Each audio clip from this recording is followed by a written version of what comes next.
Having the right size workbench can make any garage or shop more efficient. Let's take a look at how to build one yourself and how easy it can be. Now it's time for Hot for Your House, sponsored by John's Waterproofing. All right, guys, today we are going to build a custom workbench. And the cool thing is when you make your own, you can make it whatever size you want, so it perfectly fits your shop or garage. Now the thing is, we're going to make this out of 2x4s and plywood, so it's an easy lumberyard find. Now one thing I want you to do, jump online and grab these. I picked these up off Amazon. They're urethane wheels, ball bearings, they lock down. They'll handle whatever you throw at it, and they're inexpensive. So the first thing we're going to do, go out, let's cut some lumber. All right, the first thing we're going to do is build the legs. And what I do is I double up 2x4s to do it. So you got to figure out your height and kind of map this out a little bit. But let me show you what we're going to do. So we've got two different pieces of wood here. Because I want these to be 4 inches basically. So what we're going to do is we're going to put this, I got these blocks because there's going to be a center shelf that's going to be floating here. This is going to be the crossbar for the shelf just as a spacer, so we can kind of pre-build these out. So what I'm going to do is I'm going to stick this in here, make sure our fit is good. There we go. So we're going to make 4 of these up. So the first thing I'm going to do is leave our blocks here. I'm going to put a little bit of yellow glue on here. I don't want this to move around at all. This is kind of the strength of the whole thing, so you want this to really go together well. I'm going to grab some of these structural screws. These are really strong here. I don't want to use any of the little smaller screws. These are meant for putting structure together, so we're going to make sure that this will hold anything we throw at it. So I'm going to put 4 screws in the bottom and 4 in the top.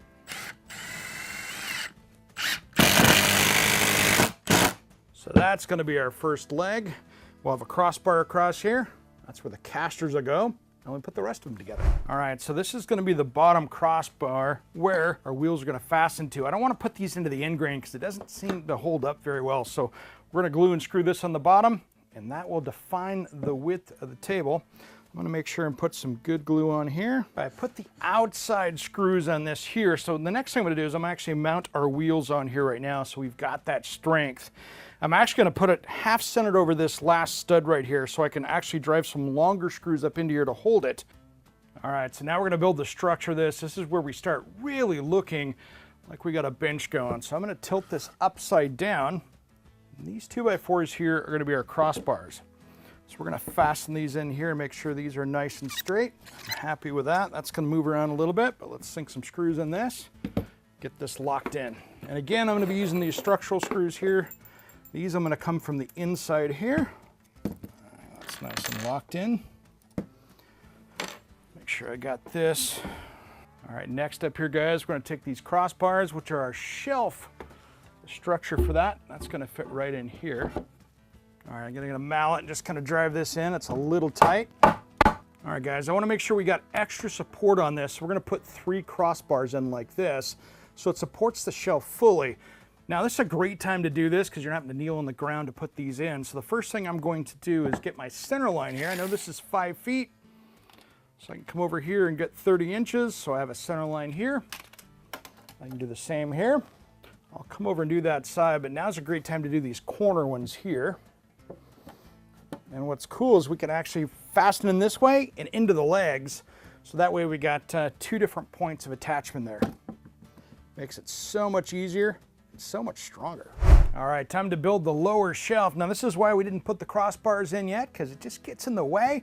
We can do that a little bit later. So I'm going to measure here. I designed this so we get the most yield out of our plywood. So we're going to have a 24-inch wide piece of plywood, which means that's half of a sheet of a 4x8 right there, so we can actually make that work. All right, let's slide this in. This is the better side up. This is just CDX. Not expensive plywood as far as plywood goes. All right, that is locked in. Next up, we're going to put these crossbars in, so that way we have the rigidity for the top, which is our main working surface. All right, so the structure is done. Now let's get this top done. And I'm going to use 2 sheets of plywood on this. I had some 1/2 inch and 3/4, so we're going to double it up so we get that extra thickness for durability. All right, guys, so we got our 1/2 inch plywood. We're going to sit down here first. And I've got a sheet of 3/4 here.